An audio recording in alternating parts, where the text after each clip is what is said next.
Analytical Chemistry 1, Lesson 42. With the right anions, heavy metal ions can be found in aqueous solutions at concentrations that would make them a serious environmental contaminant. How might we extract them from the water? One approach is to introduce a new counterion that reacts with them to produce an insoluble species. We say that they precipitate out of the solution. Lead acetate is a very soluble salt. It is very easy to produce a 0.01 molar solution. Just weigh out 3.25 grams and add it to a liter of water. It will all dissolve quite readily. In another beaker, prepare a 0.01 molar solution of sodium carbonate. This is another very soluble salt.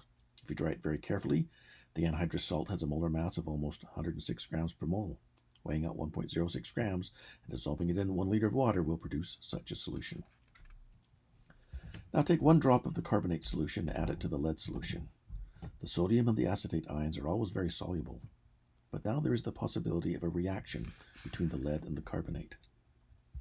The added carbonate amount is 5.0 times 10 to the minus 5 liters times 0.01 molar, or 5 times 10 to the minus 7 moles.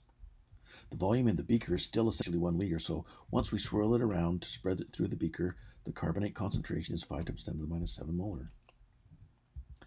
The solubility reaction we will be considering is this. The reverse reaction will lead to the formation of lead carbonate. We look up in tables to find a KSP of 7.4 times 10 to the minus 14. Before we consider any reaction, the product of the two concentrations is 5 times 10 to the minus 9. But the KSP means that when the product exceeds 7.4 times 10 to the minus 14, ions will leave the solution and form a solid precipitate, lowering their solution concentrations until it reaches the equilibrium concentrations given by KSP. The formal concentrations of the lead and carbonate ions is respectively 0.01 molar and 5 times 10 to the minus 7 molar. Precipitation of lead carbonate will continue until the concentrations reach equilibrium. Their stoichiometry is obviously 1:1, so the concentrations at equilibrium will be 0.01 minus x and 5 times 10 to the minus 7 minus x, where x is the amount that is precipitated out of solution. Substitution leads to this quadratic equation, and this solution gives x as 4.999926 times 10 to the minus 7 molar. Equilibrium is achieved when the carbonate concentrations drops to 5 minus 4.999926, or 7.4 times 10 to the minus 12 molar. The lead concentration has dropped by the same amount, but it is so small compared to 0.01 molar that it remains 0.01 molar. And since the solution is 1 liter in volume, 4.999926 times 10 to the minus 7 moles of lead carbonate is now on the bottom of the flask. Almost all of the added carbonate has reacted to form this insoluble solid. Very little remains in solution. Now our chemical insight could have given us the same results. Having added very little carbonate compared to the lead present means negligible loss of lead, so that the equilibrium carbonate concentration must be 7.4 times 10 to the minus 12 molar, and the rest must become precipitate.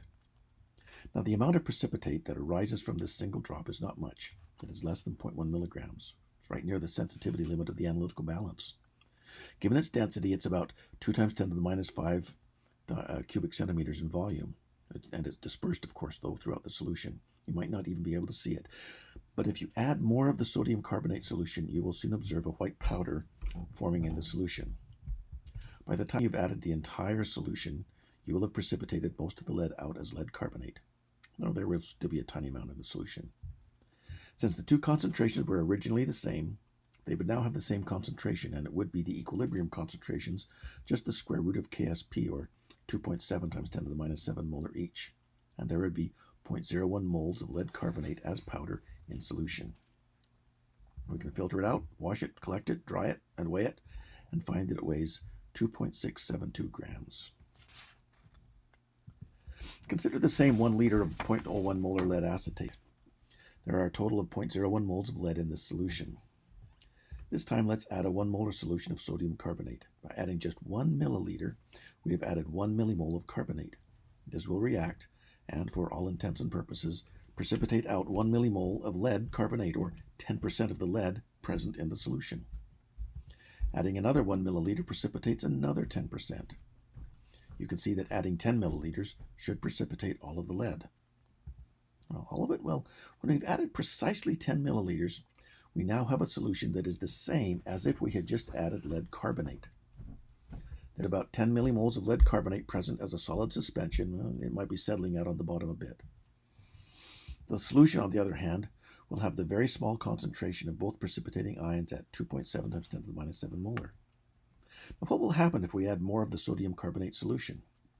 Because we have so far added exactly the amount to balance reactivity with the lead, we say that this additional amount is added in excess. Let's add 1 more milliliter. Without a significant amount of lead left in the solution, the carbonate concentration just builds up. About 0.001 mole now is present. What about the lead? Well, it does continue to precipitate. The lead concentration goes from 2.7 times 10 to the minus 7 molar down to 7.4 times 10 to the minus 9 molar. So some more lead carbonate precipitates out, but it is an extremely small amount. It's just less than 2.7 times 10 to the minus 7 moles. And that's when compared to the 0.01 mole that's already there. The ion concentrations are actually a little bit lower because we've added 11 milliliters, which dilute them slightly. By adding a little excess of the carbonate solution, we can quantitatively precipitate out the lead from solution. Indeed, we can measure the mass and know exactly how much was there. This is what is known as gravimetric analysis. It's analysis by measuring the mass of a precipitate. If we are attempting to determine the amount of a substance by gravimetric analysis, it is good to choose a counterion that will produce a precipitate with a very small KSP, and it should be added in excess to ensure quantitative precipitation. Mercury is often found in solution as the mercurous or mercury 1 ion. It's a polycation in which there are 2 mercury atoms bound together, represented as the Hg2 2+ ion. A solution contains mercury to an unknown concentration. We can precipitate it out with cyanide. The mercurous cyanide solid has a KSP of 5 times 10 to the minus 40. Take 100 milliliters of the unknown solution and add 10 milliliters of 1 molar solution of sodium cyanide. All solid precipitates can be filtered, washed, and dried. Take the remaining original solution and add another milliliter of cyanide solution. No more precipitation is observed, so we can conclude that we have precipitated out all of the mercury. When dried, the precipitate weighs 3.1524 grams. What was the original concentration of mercury? The molar mass of mercurous cyanide is 453.2148 grams per mole. The amount of mercurous cyanide is found by dividing the measured mass by the molar mass. We have precipitated out of solution 6.956 millimoles. The stoichiometry is 1:1, so that is the number of moles of Hg2 2+ in the original 100 milliliters of solution. The concentration was, therefore, 0.06956 molar. Note that we did not use the KSP or the concentration of the added cyanide. All we needed to know was that there was sufficient excess so no additional precipitation was meaningful. We had got it all. And yes, there's still a small amount in solution because of the small but non-zero solubility of the product. But the error it would introduce is smaller than our error arising from the filtering, washing, drying, weighing process, especially when the KSP is so small.